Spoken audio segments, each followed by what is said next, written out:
to dream the impossible dream, to fight the unbeatable foe, to bear with unbearable sorrow, to run where the brave dare not go, to right the unrightable wrongs, to be better far than you are, to try when your arms are too weary, to reach the unreachable star.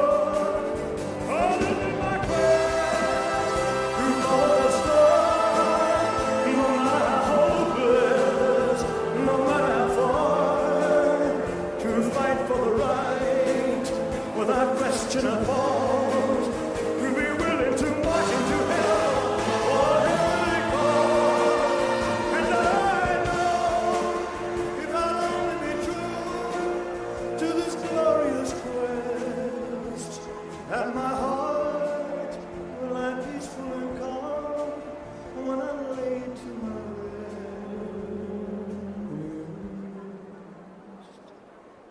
And the world will be better for this, that one man, torn and covered with scars, still strove with his last ounce of courage to reach the unreachable star.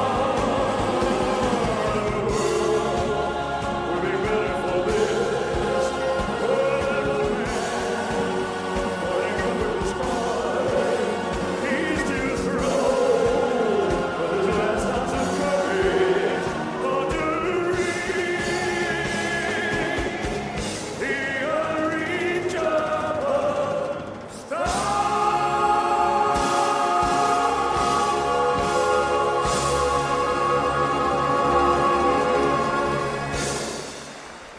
Thank you very much.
take us over the road.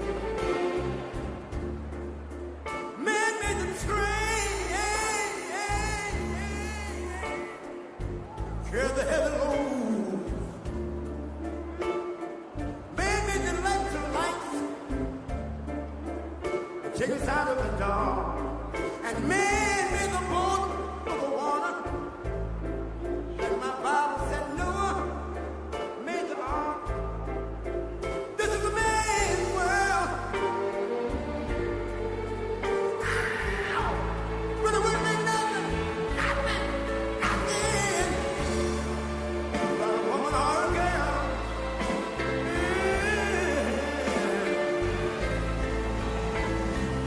L'uomo rincorre il potere, ma lui non sa.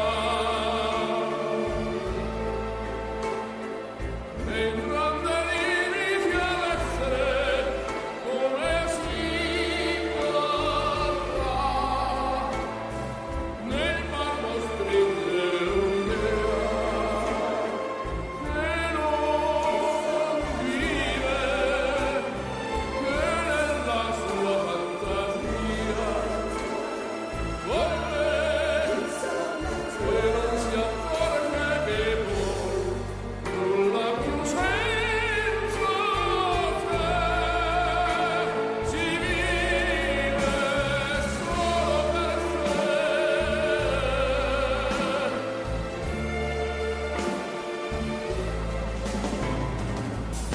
Man thinks about a little bit of baby girls and a baby boy. Man make them happy because man make them toys. But after man made everything he can. Man made lira, pesos, dollars, rubles, and buy from every good woman and every man. Ow! This is a man's world. Senza te But it wouldn't be solo per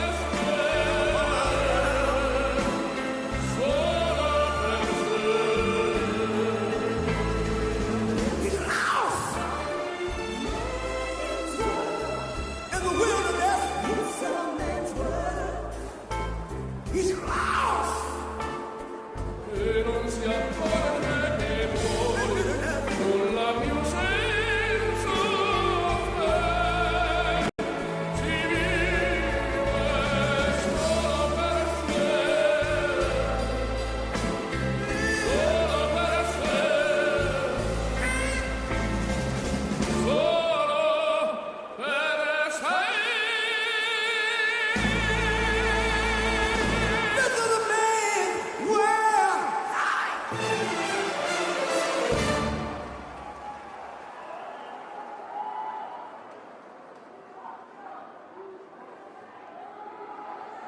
I've been selling my soul, working all day, overtime hours, bullshit pay, so I can sit out here and waste my life away.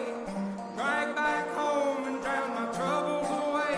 It's a damn shame what the world's gotten to for people like me, people like you. Wish I could just wake up and it not be true, but it is.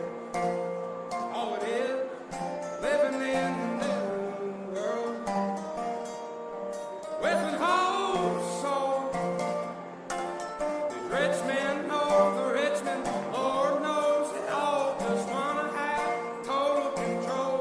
Wanna know what you think, wanna know what you do, and they don't think you know, but I know that you do. 'Cause your dollar ain't shit, and it's taxed to no end.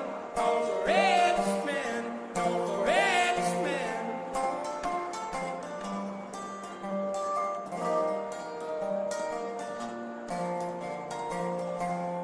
Wish politicians look out for minors, not just minors on an island somewhere. Lord, we got folks in the street, ain't got nothing to eat, and the obese milking welfare. God, if you're 5'3"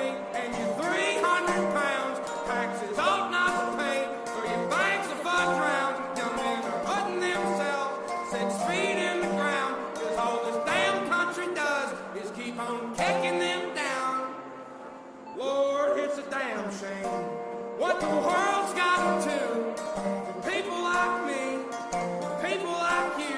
Wish I could just wake up and it not be true, but it is. All it is, living in the new world with an whole soul. These rich men know the rich men, Lord knows they all just wanna have total control. Wanna know what you think, wanna know what you do, and they don't think you know, but I know that you do, 'cause your dollar ain't shit, and it's taxed to no end, 'cause the rich men know the rich men.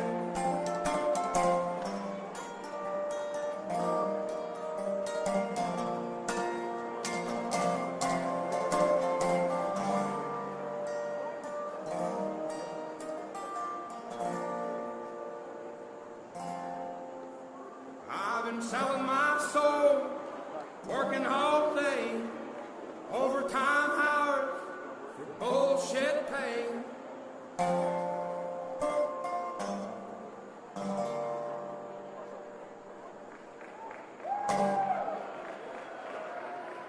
Please, please, please, please.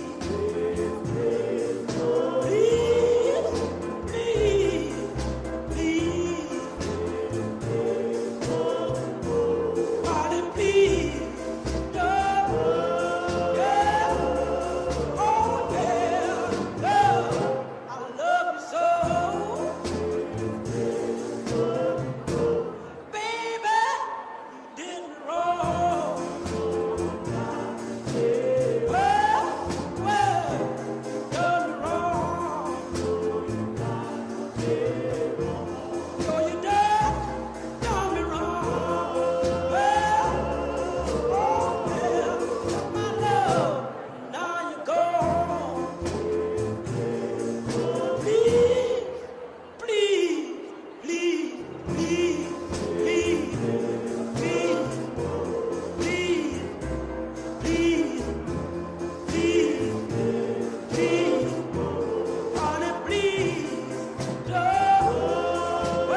Please welcome starting quarterback of the New York Giants, Jackson Dart.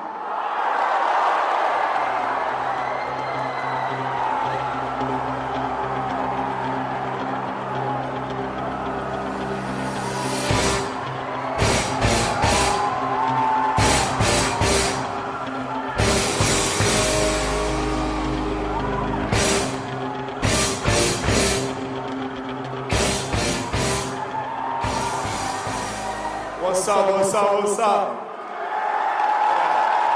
Look, Big Blue Nation, it's a pleasure to be here. I gotta start this off with a Go Big Blue. I'd love it if y'all will follow with me. Go Big Blue! Go Big Blue! Go Big Blue! Go Big Blue! What an honor, what a privilege it is to be here. And without further ado, I'm grateful, I'm honored, I'm pleasured to introduce the 45th and 47th President of the United States of America, President Donald J. Trump. And I'm proud to be an American, where at least I know I'm free. And I won't forget the men who died, who gave that right to me. And I gladly stand up next to you and defend her still today. 'Cause there ain't no doubt I love this land. God bless the USA.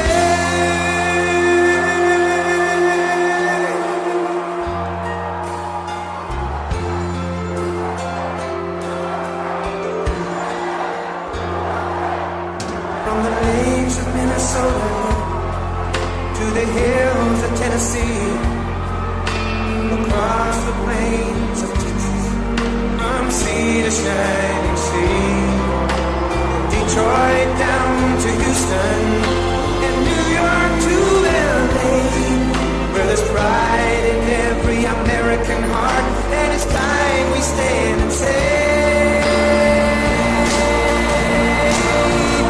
I'm proud to be an American, where at least I know I'm free, and I won't forget the men who died, who gave that right to me, and I gladly stand up next to you and defend her still today. 'Cause there ain't no doubt I love this land. God bless the USA.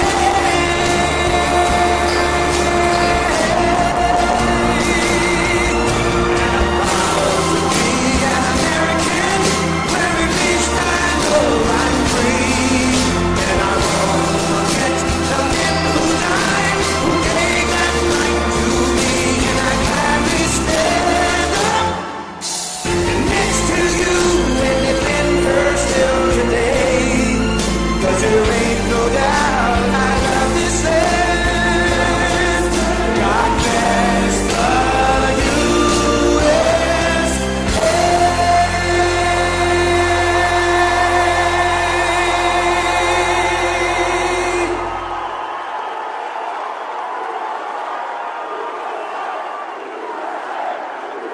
Thank you very much. Thank you very much. They said the weather was going to hold us back. No weather's holding us back. This is great. I want to thank Jackson Dart. This is going to be a future Hall of Famer in my book. Thank you. Thank you. You're right. A lot of talent. And a very special hello to a place that I really do love. It's called New York. We got to straighten this place out. And I'm thrilled to be back in this incredible state with the proud, hardworking patriots of, did you ever hear of Rockland County? So I was born and raised in New York State, and my heart has always been here. I love this place, and we got to straighten it out. We got to get it back. We got to get it back. We're not going to let this happen. And we're sending a lot of money your way. We're going to get it back, but we need talent. That's why we have some of the people that you see right here. We have a lot of talent, a lot of political talent. From the beginning, this was a symbol of American excellence and American grit, and really the American dream. And New Yorkers are people who built Wall Street into the world's financial capital, who turned Broadway into the heart of American culture. and entertainment who dug the Erie Canal. You know what the Erie Canal is, big stuff. And launched 1,000 innovations that built really the middle class of our country. He really built the country. Unfortunately, in recent years, this state's been held back by bad policies, bad politicians, and foolish radical left idiocy. It's crazy what's going on. But under the Trump administration, we're doing everything we can to bring New York back in bigger, better, stronger than ever before. And I'll introduce him in a second, but you have a guy named Bruce Blakeman. Let me just say, he's a friend of mine for a long time. He won in landslides in Nassau County. If you know Nassau County, it's all Democrat. He's a Republican, and he won in landslides. And he just had the biggest election in the history of Nassau County as a Republican. And he's very conservative, by the way. I don't want to scare you. He's right here, Bruce. I'm going to introduce you in a second. You better get ready, Bruce. He's going to win. He's going to win. You know, when he ran years ago, he ran in Nassau. They said, you got to be kidding. It doesn't happen. No Republican wins in Nassau. And he ran and he won. And you better watch yourself. You better watch yourself, Kathy. You got a race. Got a big race. So we're going to start turning New York around. I'm going to work with Bruce. I'm going to work with the whole group in New York. We're going to work with Mike. Mike Lawler's fantastic. He's fantastic. He is a fantastic. I call him Mr. Salt. He didn't stop. He wouldn't stop. He was driving us crazy. We have to get salt. We have to get salt back. And he got it back. And he's a terrific guy. And you're lucky to have him. I'll tell you. He loves you. He loves this place. Mike. Great, Mike. It's terrible things are happening. However, we have to take the good with the bad. Companies are leaving. Rich people are leaving. People that pay a lot of money.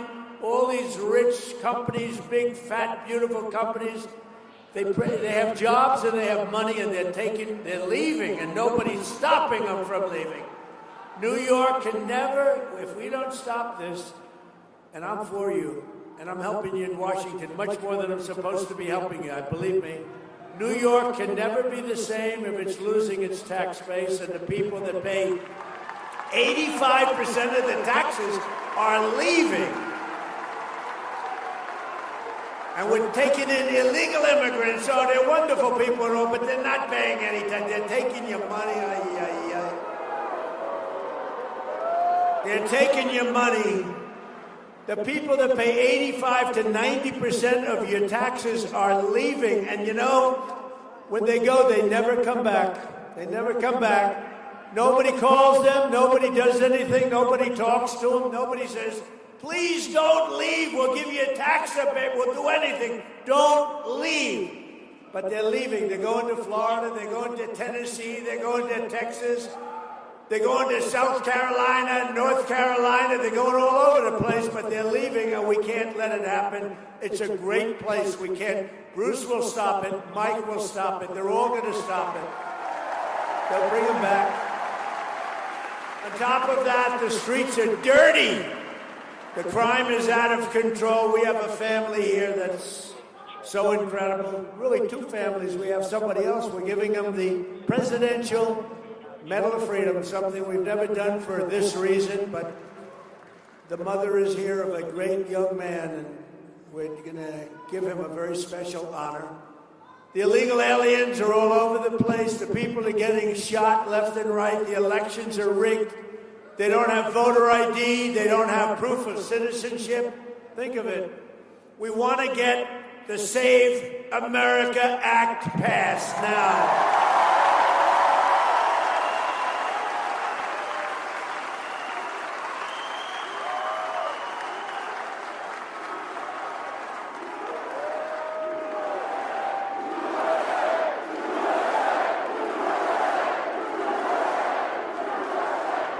Think of the Save America Act.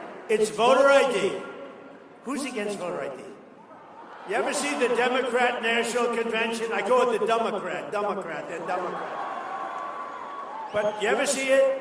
They have cards on them for the Democrat National Convention, cards like bigger than your chest. Name, address, and everything you want to know about a person. They might even have a social security number on it. That's to get into their convention. But for voting, you're allowed to go in, right? It's horrible. So it's voter ID, it's proof, a little thing called proof of citizenship. And it's mail-in voting is a disaster. If you have military, if you're going to be away, if you're not feeling well, if you're in any way disabled, absolutely we have it. We'll be very generous, but generally you got to go and vote. Otherwise, it's a rigged system. And that, in a nutshell, is the Save America Act. Not very complicated. Think of it. Voter ID. Think of it. Voter ID, proof of citizenship, and mail-in ballots are gone except if you need it. Now, I added 2 best ofs. No men playing in women's sports. That's nothing to do with it. No men. Like, I'm looking at Jackson. I'd like to know, is there any woman in the audience that thinks they can tackle that guy? Because I'd like to meet you. I'd like to shake your hand. I don't know. Jackson, you think you could play against women okay? Do you think you'd have any problem? I don't think so. But don't get involved, Jackson. Don't get involved, Jackson. Don't answer that question. No, I'm looking at the legs. He's this beautiful guy. He's got legs like tree trunks. This is not a good thing for women. This would not be good. No, it's no good. And we don't want open borders where prisoners pour in from other countries all over the world. They pour in. We don't want open borders. We don't want sanctuary cities where you have sanctuary for criminals. We don't want it. We don't want transgender mutilization of your children, if that's okay. We don't want it. But, you know, I looked at a story, or read a story yesterday where the pharmacies, they're going out of business. They have glass all over the place. You want toothpaste. You have to open up, you have to get a clerk to open up the thing, and they open, and they hand them a toothpaste, and in the meantime, other people are waiting to steal it. They got the guy, they were saying a guy right here, Mr. Lutnick said, Mr. Lutnick, he's a rich guy, but he was in a store, and he noticed when he was in a drugstore, the people were with duffel bags. They're putting crap in a duffel bag and walking. And the clerk says, you're not supposed to be doing that. And the kid said, the hell with you, walks out. And if the clerk does anything at all, they arrest the clerk. How screwed up is our country? How the hell do you make your money if you got to open up glass, expensive glass, to give somebody a toothbrush? Or to give somebody some toothpaste? That does not sound like a good. That does not sound like a good business model. So you have empty stores. The whole thing, we got to change it. Now, the way you stop that, you know how you stop that? You come down hard on those people. Hard. In one day, you'd solve that problem all over the country. You just come down so hard that they never forget it, and they'll never do it again. They'll never do it again. It's horrible. What's happening is horrible. And it's all in the blue cities, you know, it's all blue. The 25 worst cities are blue. Blue means Democrat. That's a new name I came up with. You've never heard. I was thinking about this character we have in the House. His name is Hakeem Jeffries. And he's a low IQ person, very low IQ. And I watched what he was saying and what the horrible things he was saying, and I said, he's a dumb guy. I said, wait a minute, he's a Democrat. That's how I got the name. You take the E out, you don't use the B. A lot of people don't know dumb has the B in it, actually. You don't need it. You discard the B. But you take the E out, and you replace it with a U. They're dumb. They are Democrats. You know why? Because their policies are dumb. Their policies are very dumb. All of their policies. Did you see they did an autopsy on why they lost the election. And they said, you lost the election because of Trump, primarily. But other than Trump, you lost the election because you had crappy candidates and you had bad policy, and they didn't know how to speak properly, and they weren't smart people, and various other reasons. They spent $10 million for the autopsy. It was called an autopsy. And they had typos, Jackson, they had typos in every other sentence. They had misspelled words. They had commas in the wrong location. They gave him $10 million for the autopsy. I could have given him the autopsy without any charge at all. I said, you had one candidate named Sleepy Joe Biden. What's a better name? Sleepy Joe Biden or Crooked Joe Biden? Ready? Who likes Sleepy Joe Biden? Who likes Crooked Joe Biden? Pretty simple. They're both pretty good. Who likes Crooked Hillary? Anyway. But you know, we have another problem because we have the great law enforcement. I met a lot of your law enforcement back there. They're incredible. But law enforcement, I love them. I got 99% of law enforcement vote. Can you believe it? And we're trying to figure out who were the 1%. We want to figure out who the hell were the 1%. Who would vote for Kamala? Who would vote for Sleepy Joe? But even the police are leaving. They're going to Florida, Tennessee, Texas. They're going all over the place where they put them, really, where they give them respect. The respect, they have our respect. They have everybody in this room's respect. But it's this radical turnaround, and we better do it fast because we're not going to have a New York left, and we got to have New York left. And you really can. Guys like Mike Lawler, guys like Bruce Blakeman, you put them in, they'll turn it around. Bruce will go down to Florida, and he'll talk to all those companies that are leaving. You'll get them to come back. He's going to get them back. It's not easy. It's a lot easier to stop them from leaving, don't you think, Bruce? So, but it's a campaign that I promised that I would cut taxes. I had a big, beautiful campaign. We won in a landslide. We won every swing state. We won by millions of votes. We won the Electoral College in a fortune, but we had another thing that we won. 86% of the counties in America. Think of it. That's why the map is all red except for 2 blue stripes. And those were rigged, by the way. They were rigged. They were rigged. We had rigged elections. But I cut your taxes and cut the taxes on workers, families, small business who are the soul of this state. And I made special promises that I would save you thousands of dollars a year by restoring, and we did that, your state and local tax deductions, and what did we save? Your SALT deduction. We brought it back. Mr. Salt. Mr. Salt. Where's your hat, Mike? He's got a hat calling himself Mr. Salt. There it is. Beautiful. I think I'll take one of them. But he didn't stop. This guy was a pain in the ass. It was terrible. He didn't stop. But he did. You're lucky to have him in this community, that I can tell you. And you had some good help from Republicans, right? Good help from Republicans.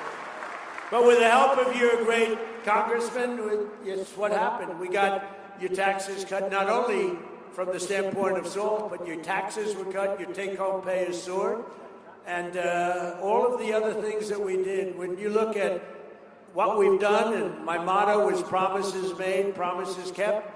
And here in Rockland County, the typical owner, you know, your typical homeowner loses over $15,000 each year alone because of your state taxes. They're going to cut your state taxes in half, and more than half. They will do things that you won't believe. And you know, the bottom line is the state itself will make more money than it made before. I did it. I cut tremendous amounts of taxes in my first term. We had the greatest, most successful economy in history. And by the way, we're blowing it away in this term. So today, we just, an amazing thing happened. They said it couldn't happen for 4 years. An amazing thing. The Dow Jones hit 50,702. And the S&P is way over 7,000. So these were two things that they said he won't be able to do when I first got elected. They said he won't be able to do that. There's no way he's going to be able to do that in his first term, which is my first term of numerous terms. By the way, you know we're a 3-term president. We just don't want the results. We won 3 times, but we only want the results of the first and the third.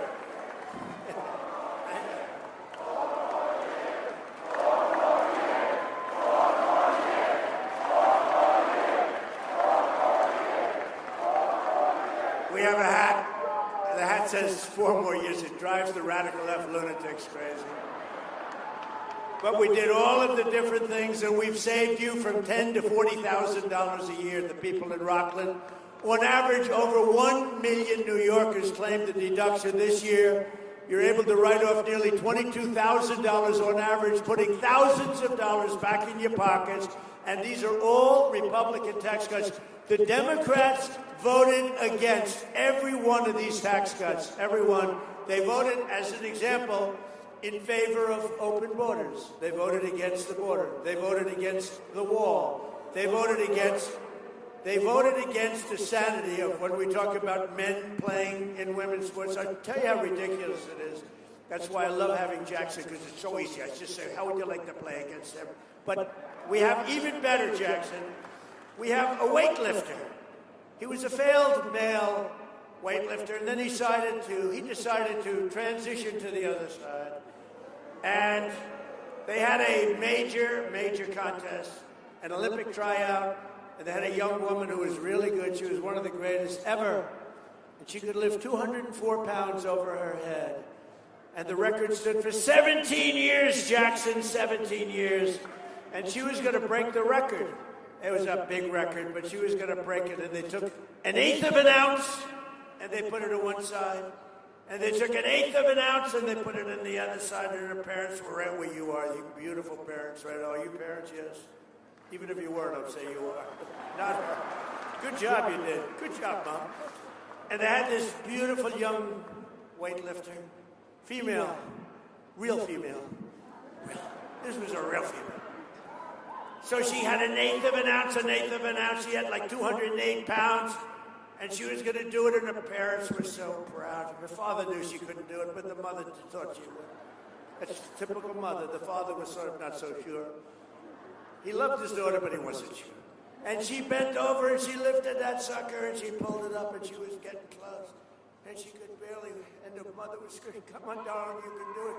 17 years it stood. "Come on, darling, you can do it." And she got it up to here, Jackson. She was almost, "Come on, darling." The mother and the father was almost bored because he knows she's not going to do it. And the mother's screaming, "Come on, darling, I love you so much. Mom, I love you. I love you." And she couldn't do it. Boom. It dropped. And then steps this young transitioned person. You know, I've gotten very good with the words. It took me a long time. I used to get criticized. He was a transitioned person. And he stepped up. Now, he was a failed, lowest of the low for the male weightlifters. And he stood over that way. He looked at it. He could have done it 4 or 5 times. He broke the record by over 100 pounds. Isn't this ridiculous? Isn't this ridiculous? Do you want to hear the swimming story or not? You know, my wife, the great First Lady, number one movie. You believe it? I don't like that. I don't like success for people in the family. No, you can only have, remember, there's one star in a family. It doesn't work with that. No, she did a movie, number one movie. You saw that? Then it went streaming, the new thing streaming, with number one streaming. But she says, "Darling, please, you speak so beautifully. Would you do me a favor? Don't do the swimming story. Don't do the weightlifting story. It's so damn unpresidential. And also, darling, when you're leaving and they have that song, the gay national anthem, if you remember, That's why I did so well with the gay vote, I think, because of that song. I did great with the gay vote, better than any Republican's ever done by far. But my wife, the First Lady, very elegant woman. That's why people love the women went to see that movie 15 times. Okay, ready? She said, darling, don't dance, okay? It's not presidential. Don't do the weightlifting thing. It doesn't look good. Don't do the swimming thing. So I'll do the swimming thing, too. I'll do this. No, a young Olympian, very beautiful Olympian swimmer. And, you know, it's sort of like the pyramid. All the great people, they swim against each other from the time they're 5 years old. You know, it just works that way. They're better, whether it's golfers or players, baseball, football players. You were great when you were 4 years old. You could throw a ball better than anybody else. But the truth is, it always works that way. And this young woman looking for the Olympics, and she knows all the girls on the right and all the girls on the left, and she stands and she's so proud. She wants to qualify, and she's really a champion swimmer. And she looks to the left. You've heard the story. And she sees 6 girls, and she knows every one of them. She looks over there. You know, it's good. Hi, how you doing? She hates them because, you know, they're competitors, but she says hi. Then she looks to the right. She sees 6 people, and she knows 5 of them, but there's a person just on her right who's gigantic.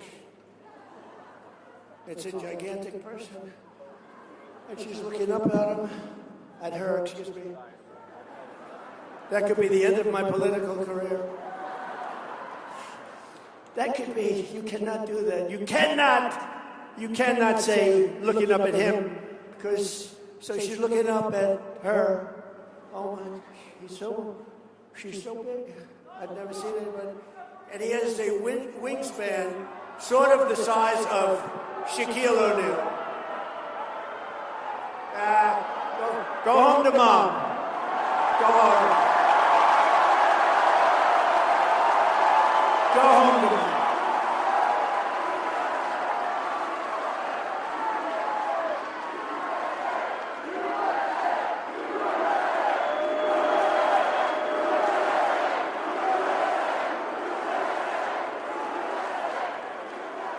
Take him home to mommy. He's going to be in trouble. You know what he doesn't say is his mom's watching the television right now and she's loving it. Anyway, so you have this person, and you know what happened. The story is very, very famous, actually, that she was very severely injured. You know what injured her? Windburn, because he went by her so fast that she got tremendous windburn in the pool, and then he finished up the race, and he rested while the other girls came in. And it was a very sad occasion. But to think that we actually, 15 years ago, 20 years ago, could you imagine saying, we will not allow men to play in women's sports? Could you imagine saying that transition? Can you imagine saying, we will not allow the mutilization of your children? If you said that, they'd say, what's wrong with that person? Why are they talking that way? Today you have to say it, because they do allow, in certain places, still, we've cut a lot of it out, most of it, they allow the mutilization of your children, and we don't allow that stuff, and we're going to get it the hell out of here.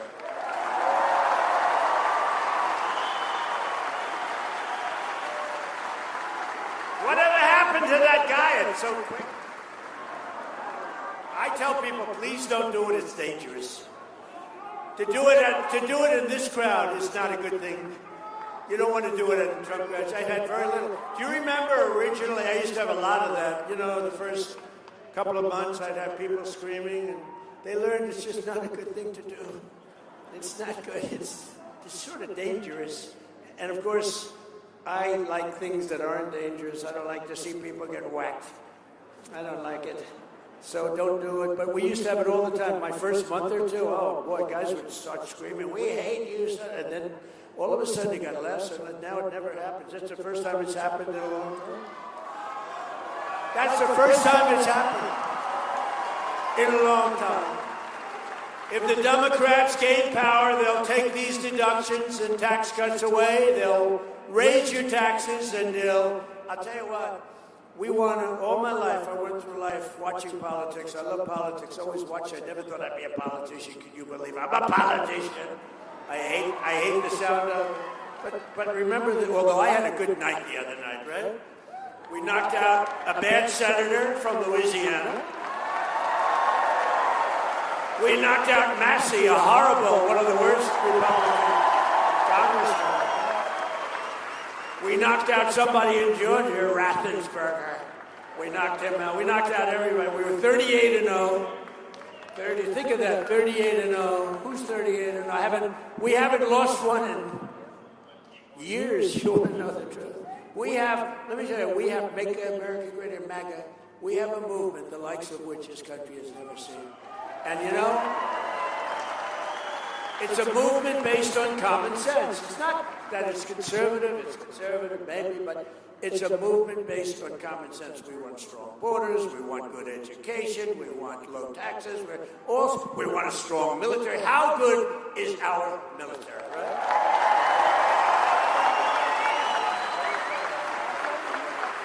Now we're doing very well, by the way. Well, first of all, Venezuela was up, right? Now Iran, their Navy's gone, their Air Force is gone, everything's gone, their leaders are gone. And if you read the fake news, you'd think they're doing just fine. They're not doing just fine. They want to settle so badly. We have the greatest military. I just got back from China, President Xi. Good man, good man. And I'll get killed for saying that. They'll say, oh, he called President Xi a good man. Well, we had an amazing time, but even he had to say, your military is unbelievable. This is the head of China. I built the greatest military in my first 4 years, and I didn't know I was going to be using it this much, but we're using it. And there's nobody like our equipment. There's nobody like the stuff we produce, but most importantly, there's nobody like our military men and women. There's nobody. But all my life I've watched politicians, and until this last 8 or 9 years, they have Trump derangement syndrome. They're all screwed up. Their wires are all mixed up, the Democrats. And they always used to say that we will lower your everybody, Republican, Democrat, we will lower your taxes. We're going to lower your taxes. Now they don't do that. They say we will raise your taxes. The Democrats, they want to raise your taxes. Never forget, not a single Democrat in Congress voted to raise the SALT deduction. Mike Lawler and all of his friends sitting up here fought them, and they voted against it. And by voting against the great, big, beautiful bill, one of the greatest pieces of legislation, probably the biggest ever passed, because we put everything in 4 years. That was my idea. I said, let's add everything, because these people are crazy. We might not get another chance at it. We added everything into that. That's 4 years worth of legislation. That's why we call it the great, big, beautiful bill. No tax on tips. No tax on overtime. No tax on Social Security for the seniors. The Democrats voted for open borders. They voted for open borders. And if they get in, you're going to have open borders again. You're going to have millions of people coming in. They voted for men in women's sports. They voted against the largest ever investment in school choice. Everybody wants school choice. And they voted against making interest payments on your auto loans tax deductible. That's what you have if it's made in America. So, we have another little disturbance back there. Hello. Hello, everybody. That's okay. It's already cleared up. What are you doing back there to these people? Boy, does that get cleared up fast. The guy raises his hand, starts screaming something, and within about 2 seconds, it's over. What happened to him? Don't hurt him. Don't hurt him. Don't hurt him. I do that for legal reasons. This way I can. That's a great thing to say. Do not hurt him under any circumstances. And now I can say I'm innocent. They voted against the Trump accounts, which provide automatic contributions of $1,000 for every newborn child. So they end up being quite wealthy. And our record tax cuts are projected to raise incomes for New Yorkers by over $8,000, Mike, on average. We're going to boost household take-home pay for you, the people in the room, over $12,000 and protect more than 405,000 New York jobs. And we got to protect the jobs. We can't let that happen. I just say it again and again and again. You can't let these companies go. It's easy to say, oh, we don't like the companies. They're the ones that supply you with the money and the jobs and everything else. You got to cherish those companies. Whether you like them or not, you got to. Last month, the IRS issued the largest average tax refunds to New Yorkers in New York history. Think of it. You got back the biggest refund that you've ever had. And that's all over the country, by the way. But I was with the King of Saudi Arabia 2 years ago, and he's investing over $2 trillion here. We have $18 trillion coming in. But he said, and you might have heard it just a short time ago, he said, Mr. President, it's amazing. 2 years ago, you were a dead country, dead. We never thought anything was going to happen that could be good for your country. You were a dead country with a leader that was a not smart person. You were a dead country, and today you're the hottest country anywhere in the world. It's true, we're the hottest. Respected by everybody. We're respected by everybody. The stock market has just said 68 times during my short, little bit more than a year, 68 days we hit all-time record highs. And since the election, adding $9 trillion in value to your savings and retirement accounts, 401ks. Your 401ks, does anybody have a 401k? Well, your people are going to vote for me then. There's no way. Will anybody with a 401k vote against Trump? Thank you. It's always risky to ask that question. Sometimes it's yes, correct. It can be a very dangerous way. But since I took office, the typical 401k is up more than $30,000. And I've created 300,000 jobs in the last 2 months, passing all expectation. Remember this. Right now, more people are working in the United States than at any time ever before, by far, by a big number. And in 16 months, we've lifted nearly 5 million Americans off of food stamps. And thanks to my strong tariff policy, now I get into a lot of trouble with tariffs because you remember when I first came out? I love tariffs. And I said, I love tariffs. It's my favorite word in the whole dictionary. I love the word tariff. And the fake news, look at all of them back there. That's a lot of fake news. That's a lot of fake news. They're all over the place. They're all over the place. I got more fake news. You know, they hate me, but boy, do they cover me. But I said, my favorite word in the dictionary is tariff. And they got after me. They said, he's a horrible human being. What about family? What about God? What about religion? What about love? So now I say it's my fifth favorite word, and I get it. And I'm okay. But because of tariffs, we brought numbers into this country. In other words, if you make your product outside of the United States, to get it in here, you have to pay a big tariff. So what do? They build their factory in the United States. And that's what they do. That's what they do. And even New York, with your bad policies, we have people coming here. I'm trying to get them to come to New York. We've also cut our gaping trade deficit by, okay, if you cut a trade deficit by 1%, a half of a percent, you're a genius. I've cut it by 59%. 1 year. It's because of tariffs, because the money we're being made. Is that right, Mr. Lutnick? Secretary of Commerce is here. Looks good, looks handsome, reasonably. He doesn't look like Jackson. I'd rather look like Jackson. I'll take Jackson any day. Under our leadership, factory construction is up. New residential construction is way up. And consumer spending is way up. American companies are ordering core capital goods to expand their operations at the highest rate in the history of our country. And last year, General Motors announced a new manufacturing investment of $1 billion in upstate New York to produce V8 engines, which they never would have done here. They were all made in Germany and other countries. Now they're making them here because if they don't, they have to pay a big penalty. And they're stamping them at my instruction, made in the USA.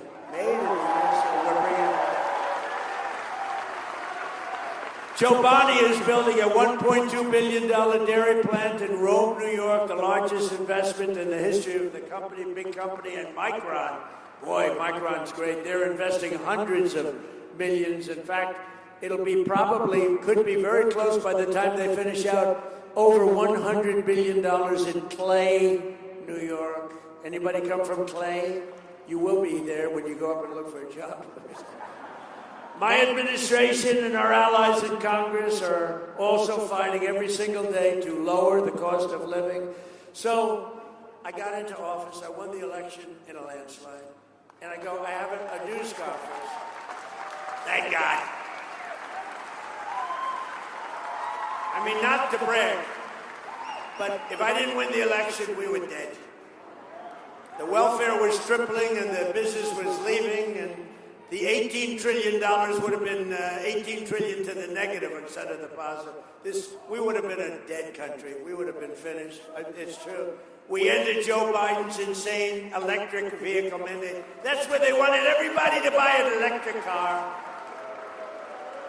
And as I told Elon, I love electric cars, but Elon, it's not for everybody. You know, if we would build the charging booths, right, it would cost the country $4 trillion. No country can afford that. $4 trillion. You ever get an electric car and you sort of get nervous because, you know, your thing is down a little bit. Friends of mine tell me the starts down a little bit, getting close, and you're looking, what about a charging station? You know, this is an hour before it runs out. Where's the charging?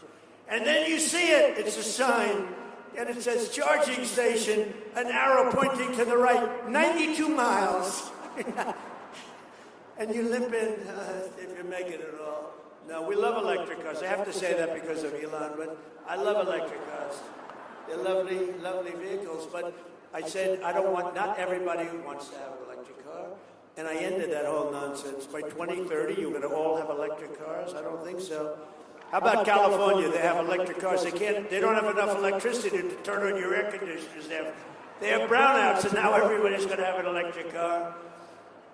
That's one of the worst governors in the country, by the way, that guy. But he took himself, did you hear he announced he's taken himself out of the race? He called himself a dumb person.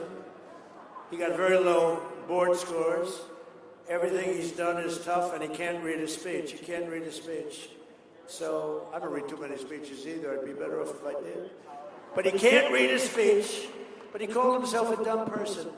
And when you do that, I say it, but a friend of mine, very good in politics, said, don't worry, people forget about it. I don't know. I don't think you can forget. I thought it was the worst. He did this during an interview. I thought it was the worst interview by a professional politician in the history of our country. Because Gavin, I think, is when he says he's stupid. He said he's stupid. But remember? But he said he's smarter than the people in the room. And then he got sued for being a racist. Okay? And I guess he probably is a racist, but he said he was a stupid person. You'll never hear me call myself I'm the smartest guy you're ever going to meet. And don't you want to have a smart person as president?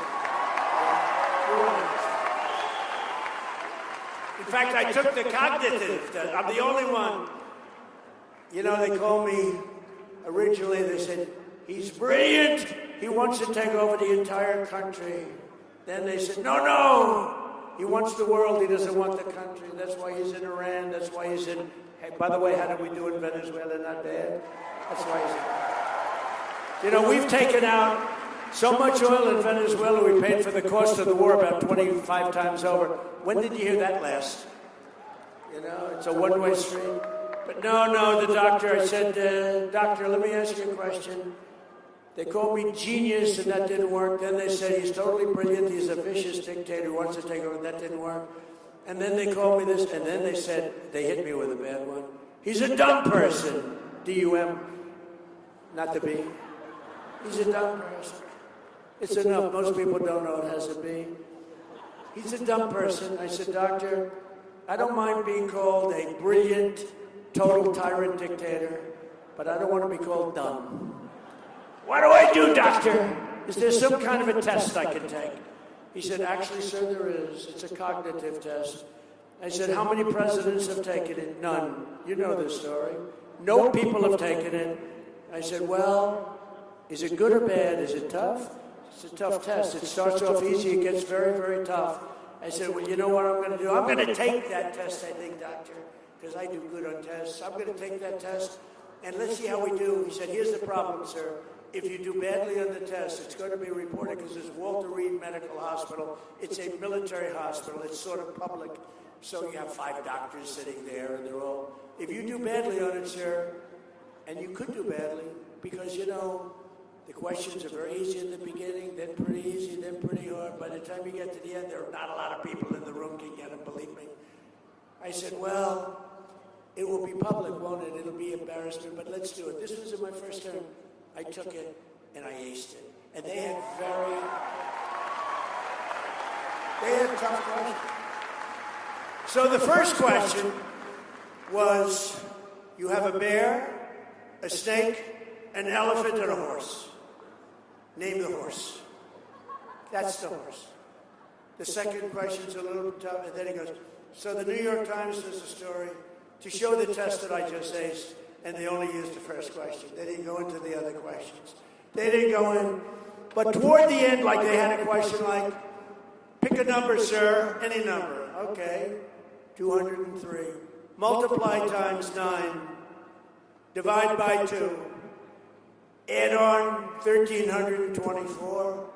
Subtract 1,292. Sir, multiply it out one more time by 19. What is the answer, sir? And I got it right.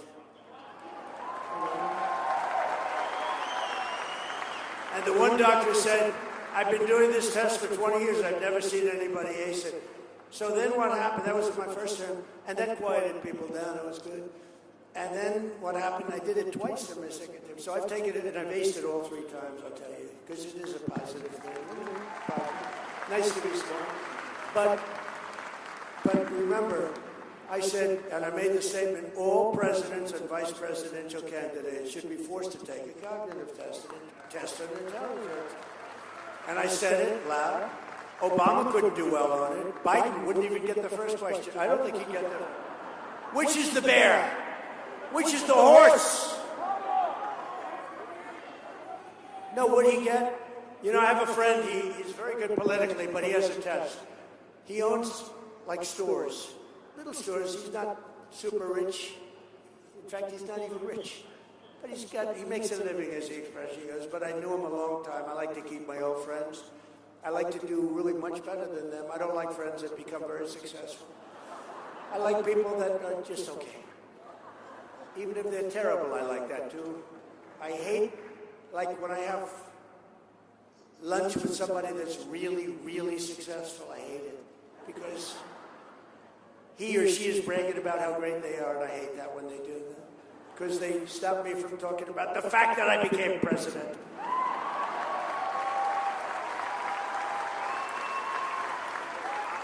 But I have a friend, and he said, you know, I have a simple test for a politician. I own stores.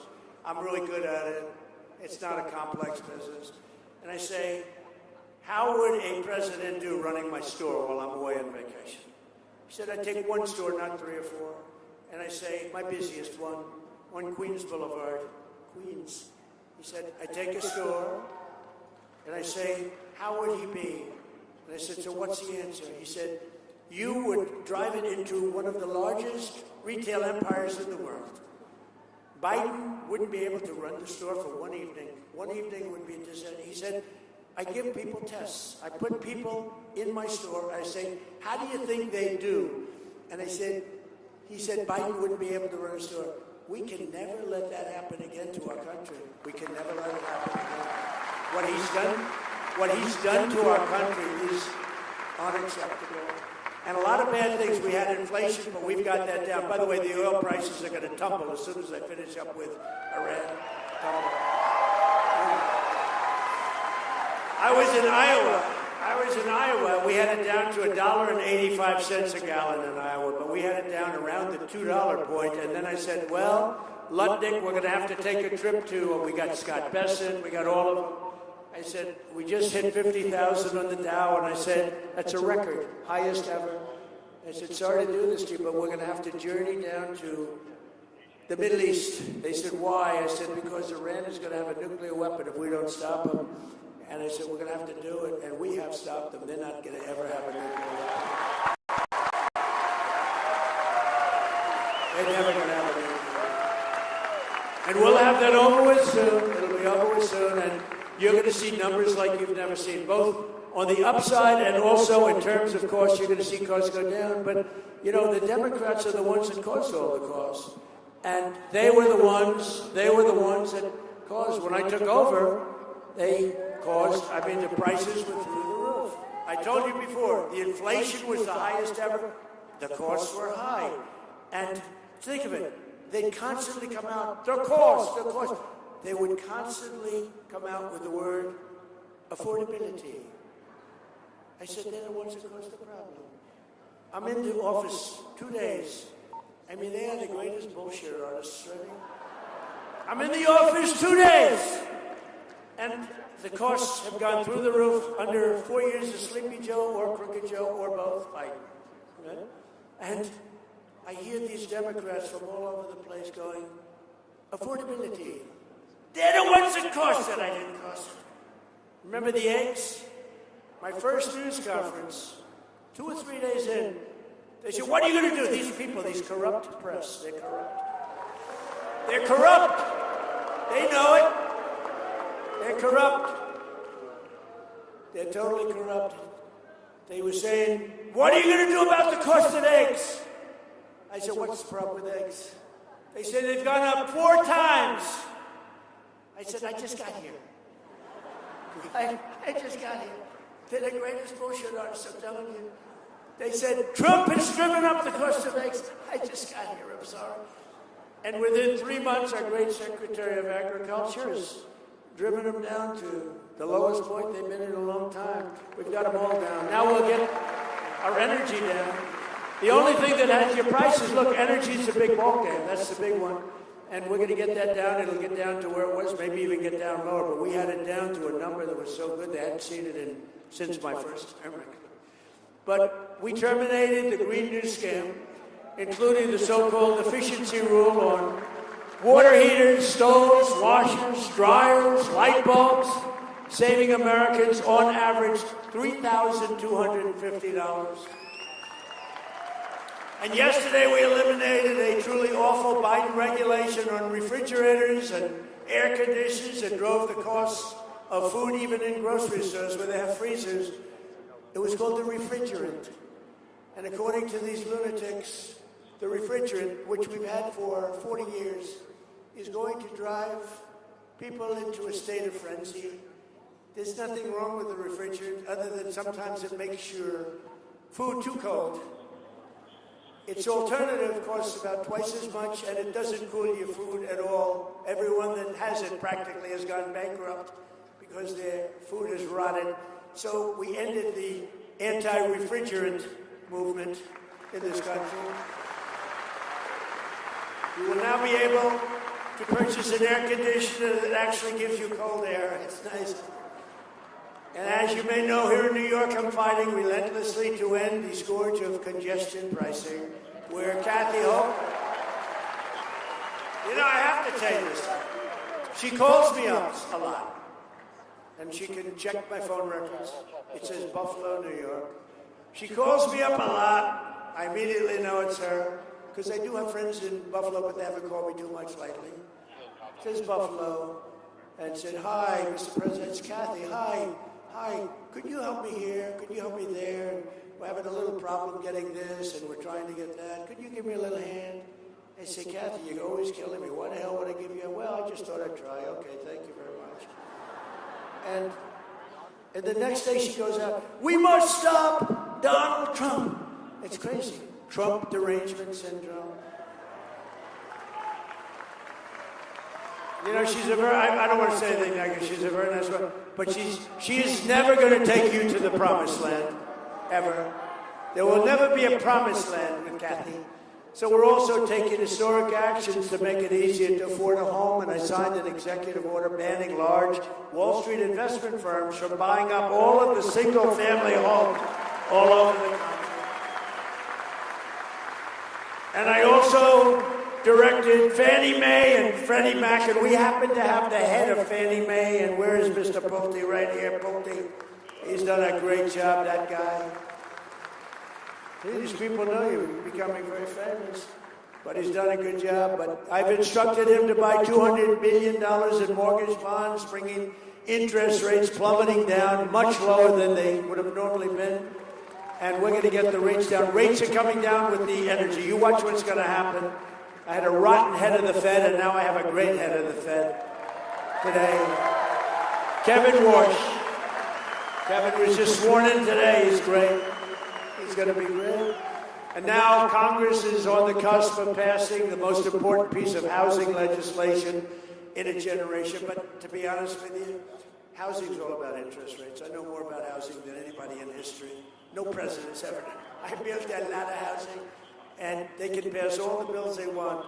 It's about interest rates. You get the interest rates down, everybody's going to be very, very happy. We're going to get it down very quickly. I support the bill that passed the House this week. Congressman Lawler's help now, and it's called the House and Senate. It's a House and Senate housing bill, and it's coming together, and hopefully they'll get it done. But I will say this, Mike, again, it's about interest rates. It's all about interest rates. We get the interest rates down, the housing, you're going to look like a genius. Perhaps most importantly, we've made tremendous strides to bring down the crushing cost of health care. Under my most favored nation agreement that nobody wants to write about, and it's the biggest because we went from the highest price in the entire world to the lowest price in the entire world. And I can't get the fake news to write about it. I think that alone should win the midterms. That alone should win them. It's called most favored nations. In other words, we pay the lowest price of any nation in the world. So we're right now paying many times higher. We're paying sometimes 10, 12 times higher than other nations, like the fat truck. $87 in London, $1,300 in New York City. And a friend of mine who's very fat called me. He said, President, he's crude as hell. He's crude and very smart, highly neurotic. We all know people like that, very smart, but highly neurotic. And he was in London, and he's a rich guy, made a lot of money, but he knows the cost of medicine that he takes, probably more than that he takes, this guy. He's begging me not to tell his name because he's actually become quite famous. I tell the story often. So he called me up, he goes, President, he used to call me Donnie. Donnie! Now he calls me, Mr. President. He said, President, I'm in London, I just paid $87 for the fat drug. He said, it's a fat shot. I said, what is it, Ozempic? He said, I don't know what the hell it is. It's supposed to. I said, it's not working on you, Charles. Not working at all. It hasn't worked, but he knows the price. He goes, I paid $87, and in New York for 2 weeks ago, I bought the same damn thing for $1,300. And I really made it impressive. I mean, look, I've been watching this for a long time. I was very proud to have reduced, in my first term, third year, drugs have always gone up for 28 years, and I got it to a point where it went down 1/8 of a point, and I was so proud of myself. I called the news conference. I said, ladies and gentlemen, I'd like to let you know that drugs have gone down in our country for the first time in 28 years. They've gone down by 1/8 of a point. I was so proud. Now they're down by 80%. 90%.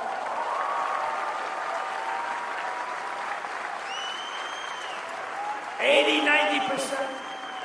And the fake news doesn't want to write about it. And you could even say 400, 500, 600, or 700%, depending on the way you ask the question. But here today is a local family that has benefited greatly from our policies, especially our historic tax cuts and the great, big, beautiful bill. Kathy Kennedy is a retired special education teacher from Orangetown. And this year she saved more than almost $3,000 on her taxes thanks to the SALT deduction. And Congratulations to Kathy. Kathy, you want to come up here? Come on up here, Kathy.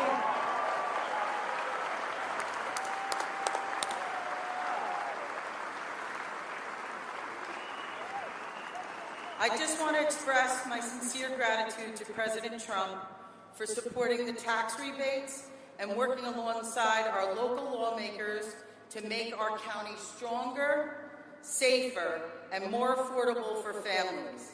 These efforts create opportunities for our children to remain here, build their futures, invest in our communities, and continue to contribute to the place we proudly call home, Rockland County, New York.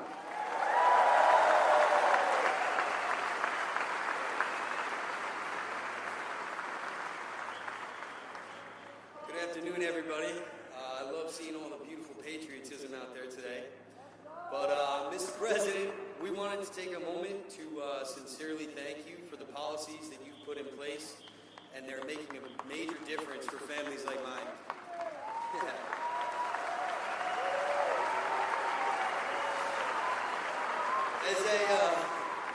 As a father, a small business owner, a home inspector, a real estate investor, changes to the SALT tax deductions and things like the Trump accounts for children have made a meaningful difference in our lives.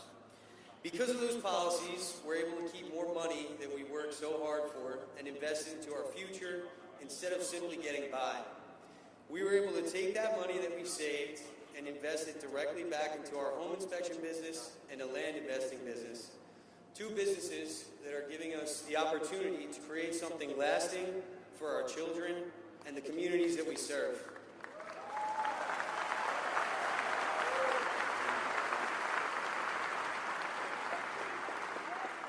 And more important than the financial side, entrepreneurship is giving us more freedom. Freedom to spend more time together as a family, freedom to build a future on our own terms, and freedom to be there for the moments that are most important with our children. Mr. Trump, we just wanted you to know that there's hardworking American families out there who are benefiting from all that you're doing. So from the bottom of my heart, thank you, and God bless America.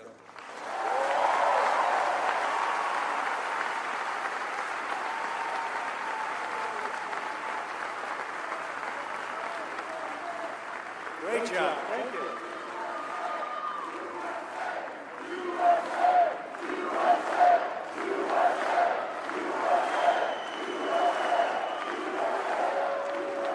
Thank you very much. Great job. A budding politician. I can see that. I also want to call up the man who fought so hard, harder than anybody else, for the SALT deduction, and he's really become a friend of mine. He's a warrior. He's a warrior who fights like hell, and he fights really for you. That's what he's doing. And Mike Lawler, Congressman, come on.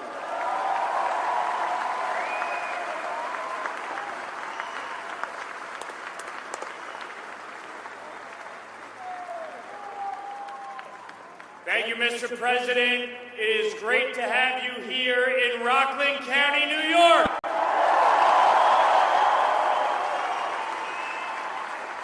Now, Mr. President, you moved Rockland County further to the right than any county in New York in 2024, gaining 14 points and becoming the first Republican to win Rockland County as a presidential candidate in over 20 years. And on behalf of the people of the 17th Congressional District, I want to thank you for working with me to deliver a big win by lifting the cap on SALT. Over 90% of my constituents were able to fully deduct their state and local taxes, and I thank you for fulfilling that commitment.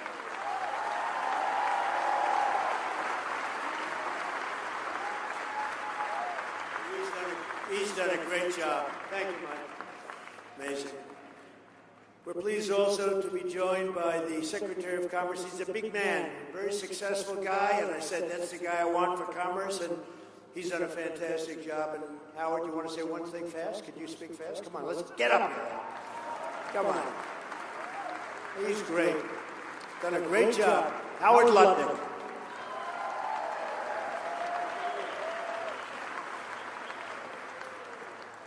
My favorite number $18 trillion.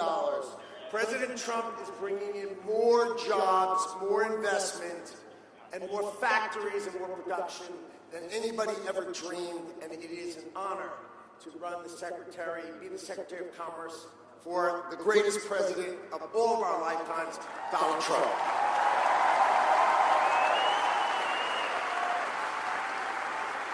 And I won't ask him to speak, and I introduce him because he's been incredible. The Director of Federal Housing Finance Agency, Bill. Thank you very much, Bill Pullman. Along with some absolute warriors, State Assemblyman Mike LaPetrie. Mike, thank you. Thank you, Mike. Great job. Great job. State Senator Peter Oberacker. Peter, thank you, Peter. Great. Co-founder and CEO of Sticker Mule, Anthony Constantino, and County Executive. Wait a minute, Anthony first. Before I get to this County Executive, I got to give him. Where's Anthony? Hi, Anthony. Thank you. Good job. And the County Executive of Nassau County. Okay. I'm telling you, I said before, Nassau County, it's not possible to get a man of common sense, a man who's Republican and conservative, elected. He's won it in record fashion.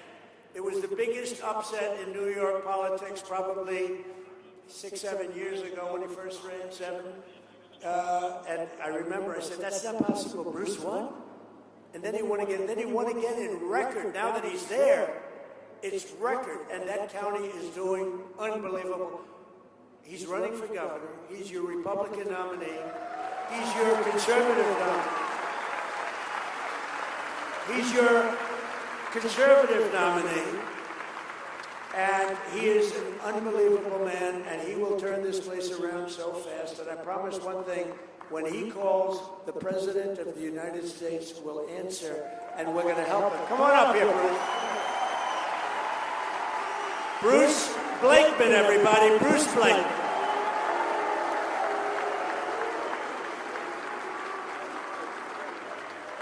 Come on, Hudson Valley, let's hear it for President Donald J. Trump. Come on, louder! The greatest president in my lifetime. We will save New York as President Trump has saved America, because we will fight, fight, fight!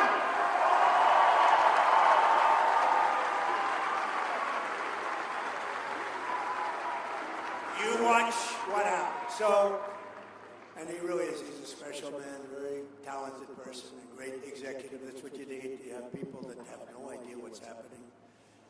We're also joined by Allison Crowther, the mother of Wells Crowther, who you know about, the man in the red bandana, a 24-year-old volunteer firefighter, equities trader, a wonderful guy, had a perfect life.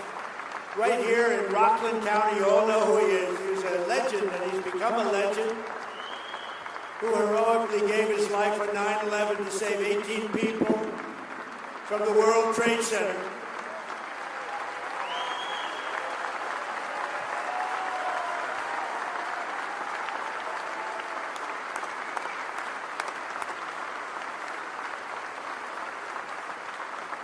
And I see his mother is here.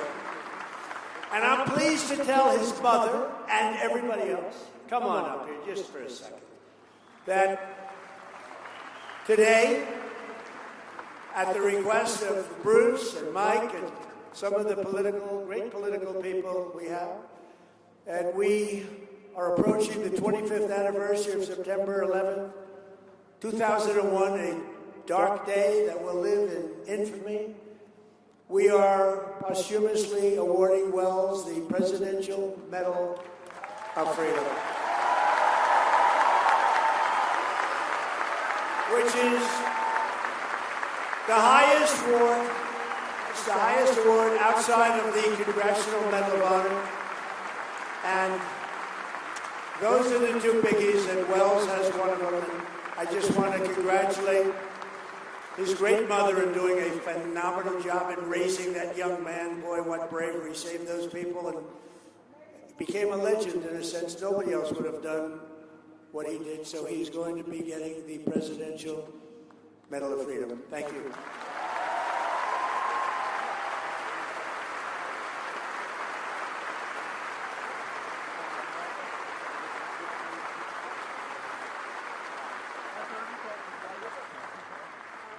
Thank you all. Thank you, Mr. President, for this huge honor.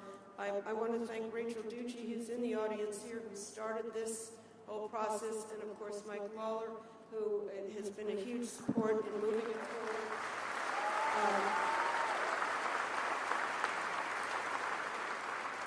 I didn't come prepared for remarks, so I just want to say, to me, it's such a beautiful thing that even 25 years later, Wells's light still shines brightly. I travel. I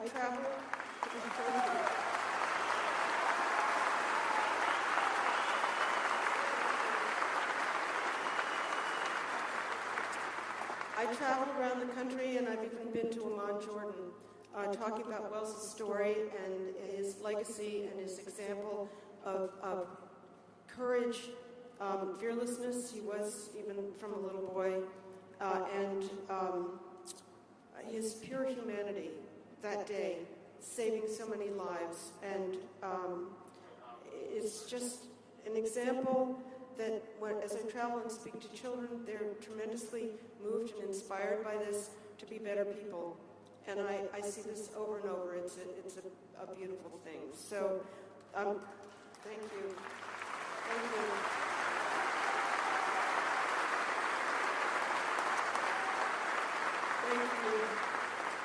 Thank you. I'm also very blessed with my 2 daughters, their wonderful husbands, and 6 grandchildren who are my family now. They can stand up. Right over there. So I guess I just realized early on that I couldn't pick up a weapon and go fight the bad guys myself, but the weapon I had was to work to bring good into the world. And that's what I continue to try to do every day. And I'm blessed that we were able to learn Wells's story, which was actually Memorial Weekend of 2002, when we finally uncovered the story, thanks to the New York Times. So thank you, Mr. President. We are truly blessed and so honored to remember Wells this way.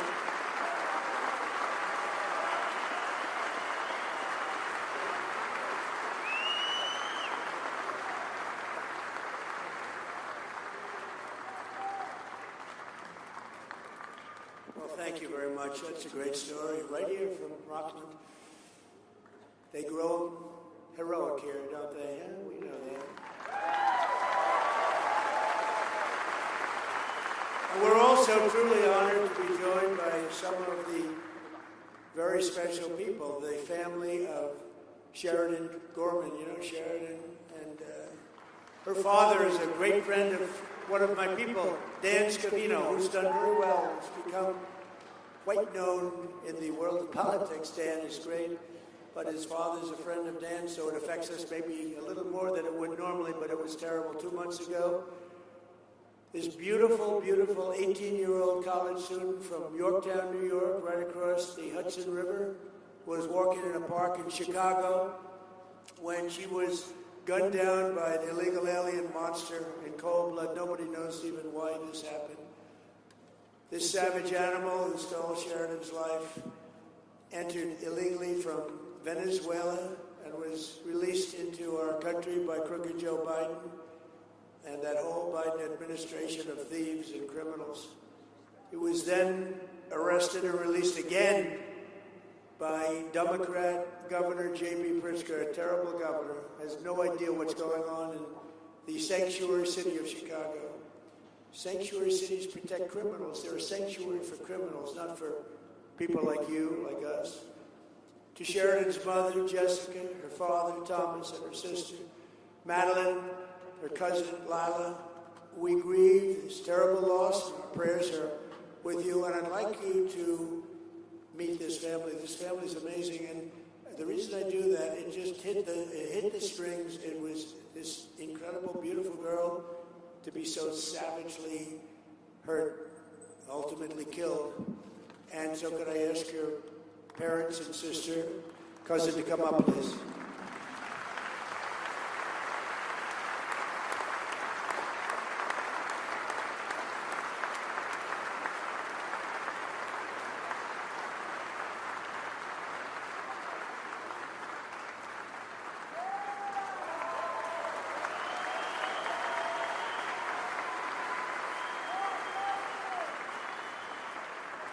Thank you, Mr. President. I have to say, you are just so funny. My family has laughed more, smiled more than we have in the past hour than we have since March 19th. It's been such a gift. Thank you.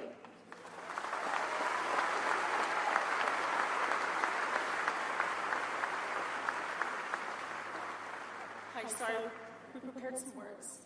But first, I just want to thank President Trump and Michael Lawler and all of the legislators that believe and protect and are champions for our American children.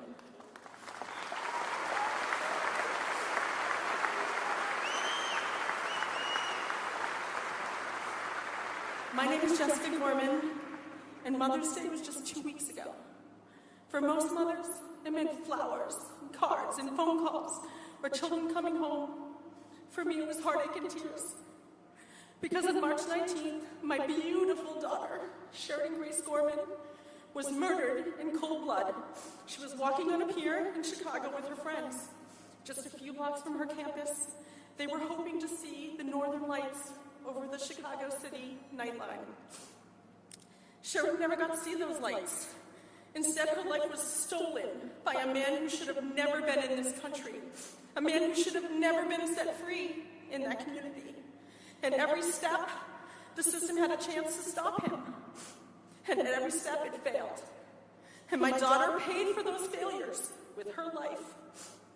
No mother should ever have to wonder if her child called out for her in her final moments.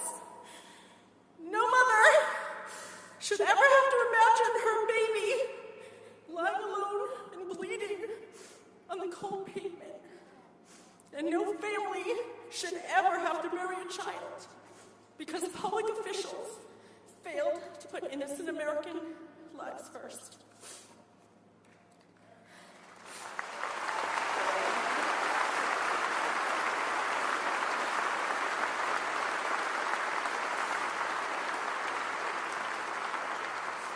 To the mothers of New York, to the mothers of Chicago, Rockland County, and our own beloved Westchester County, and all across this nation who have reached out, who've cried with us and prayed for us and stood with us.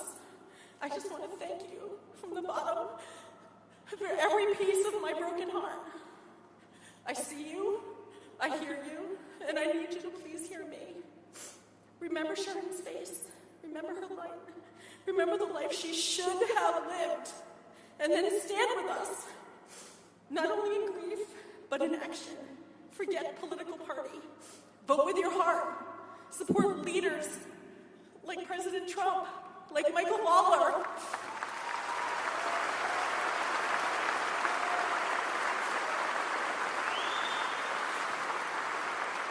Please, please support leaders and policies that protect your child and mine. Because a city and a state or a country that does not protect its children has lost its way. And together, we must be brave enough to demand that it find its way back. Thank you.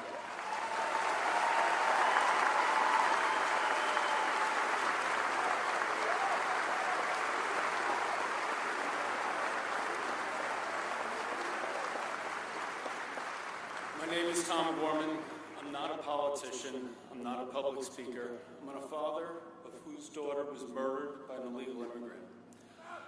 I am a husband who had to hold his wife on Mother's Day when she asked the question no mother should ever have to ask. Through tears, Jess looked at Maddie and me and asked, am I still the mother of two? There's no answer big enough for that pain, no words, no comfort, No way to give back what was stolen from our family. All I could do was hold her and tell her the truth. Yes, Jess, you're still the mother of two, because Sheridan will always be our daughter.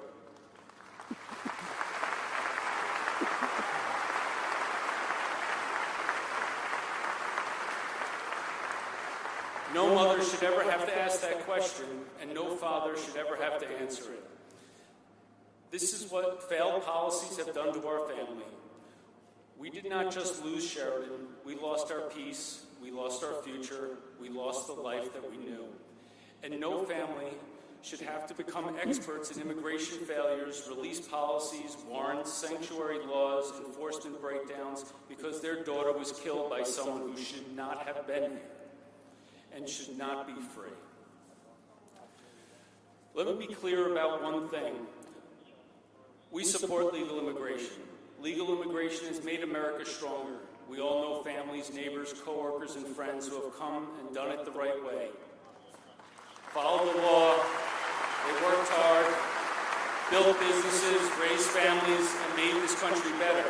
That is America at its best. But illegal immigration is different.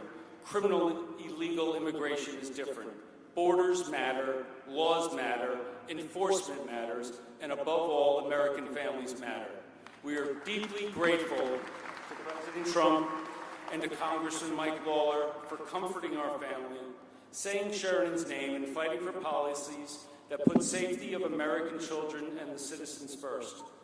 But I do not understand why this is a fight that belongs to only one party. Protecting our people is not politics. It is the first responsibility of government.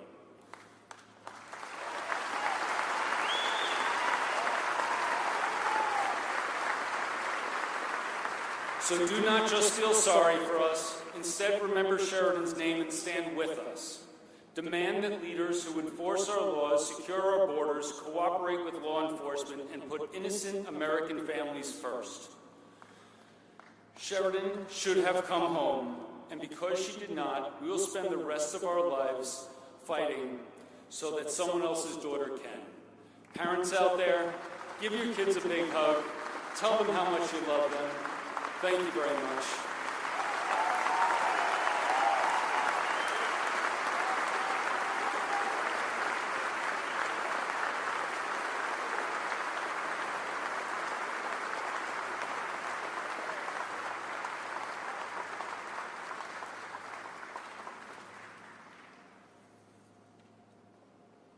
Well, it's crazy. It's crazy, right? We had a border. We didn't have open borders. He came through open borders. Nobody checked him, totally unvetted. Terrible person, an animal. Should have never happened. Just yesterday, New York State passed a budget packed with provisions to obstruct federal immigration enforcement and keep this a deadly sanctuary state. Just passed yesterday. It's hard to believe. So, Bruce, hopefully you'll get that unpassed very quickly. It's terrible. As we speak, the radical left Democrats in the House and Senate are blocking passage of legislation to ban sanctuary jurisdictions. We want to have that banned. We don't want them. They bring in criminals of the worst type, murderers, drug dealers, prisoners escaped from foreign prisons, put in our country by foreign countries because they don't want them. But with your support and Congressman Lawler and Bruce, you're going to do fantastic. You're going to be the next governor, I'm telling you. No, who's going to take this? Bruce Black. We'll stop fighting for Sheridan's. We're going to be fighting for Sheridan's memory. We're going to be fighting. You just can't forget it. I looked at her, I said, such a beautiful young kid. I saw it in the papers, front page of every paper. How do you explain that to parents? How do you explain it to anybody? And we'll abolish deadly sanctuary cities in New York and across the nation once and for all. We're getting rid of a lot of them. And we now have the strongest border in the history of our country by far. The strongest.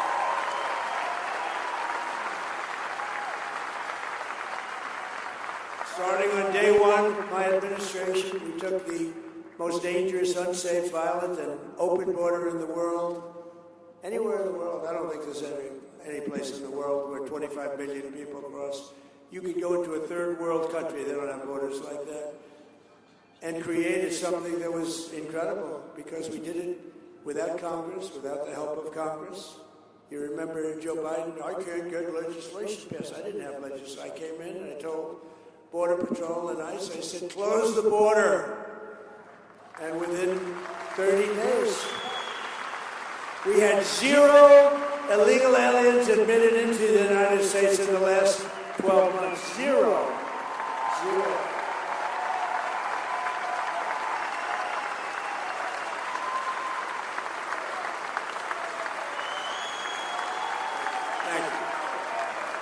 Thank you. Incredible people. You people built this country.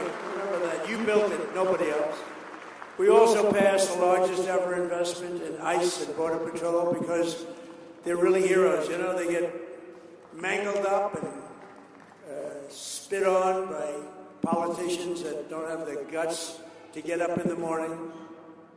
Democrats all, really Democrats all. You look at the stats, it's all, everything's blue.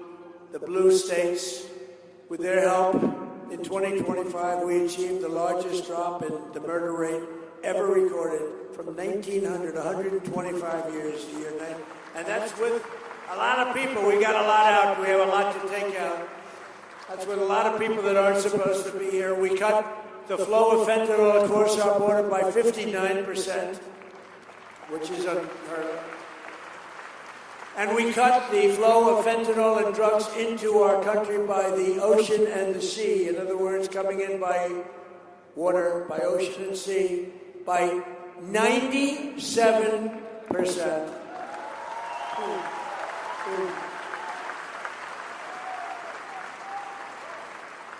We made the largest ever investment in the U.S. military, and we're going to have $1.5 trillion invested. And boy, isn't it great that we have the greatest military in the world right now. And with not only Venezuela, but with Operation Epic Fury, our warriors are ensuring that the world's #1 state sponsor of terror, Iran, #1 state sponsor of terror. They send their money all over the world to create problems, never going to happen, and they're never going to have a nuclear weapon, and they know that. They know that. And America is winning again. America is respected again, perhaps like never before, but we're just getting started. With the help of our Republican majorities in Congress, we will crush violent crime. We will impose harsh new penalties for dangerous repeat offenders. We will crack down on Marxist prosecutors and rogue judges that are no good for our country. They're disgraceful. And we will end no cash bail. This is where it began.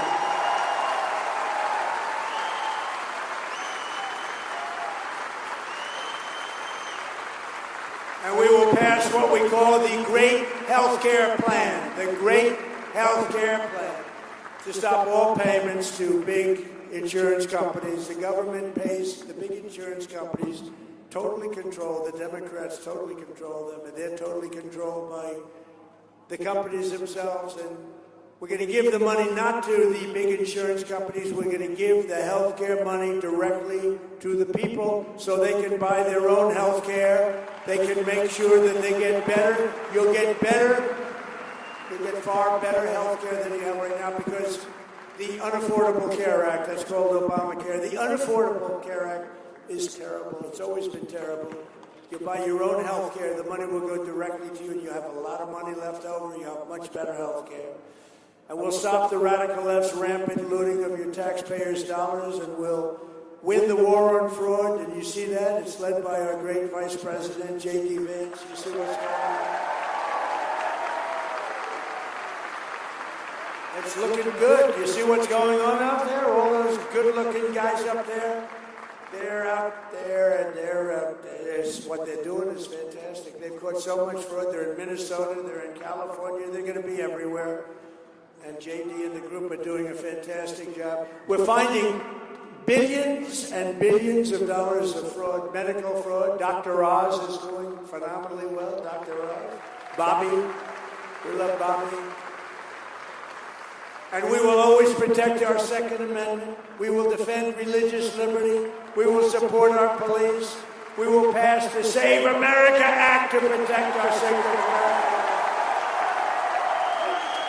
And all voters must show voter ID. All voters must provide proof of citizenship. And there will be no more mail-in ballot scams, especially in places just like this where it's so rampant. Except for illness, disability, military deployment, or travel. We'll be very generous in that regard, but we have to stop it. There's no country in the world that has mail-in ballots like we do. No country in the world. You know why? Because it's inherently corrupt. And we will also enshrine in permanent law no men in women's sports and no transgender surgery for our children. And together with the help of patriots throughout New York State, New York, and right here, I love this place, and all across our land and all across our country, we will make America powerful again. We're respected again like never before. We will make America wealthy again. We're right on our way to doing that. We will make America healthy again. You know what that's all about? Maha. We will make America strong again. We will make America proud again. We will make America safe again. And we will make America great again. Thank you very much. Thank you. Get out and vote in the midterm. Thank you. Thank you, Mike and Bruce. Thank you very much. Thank you, everybody.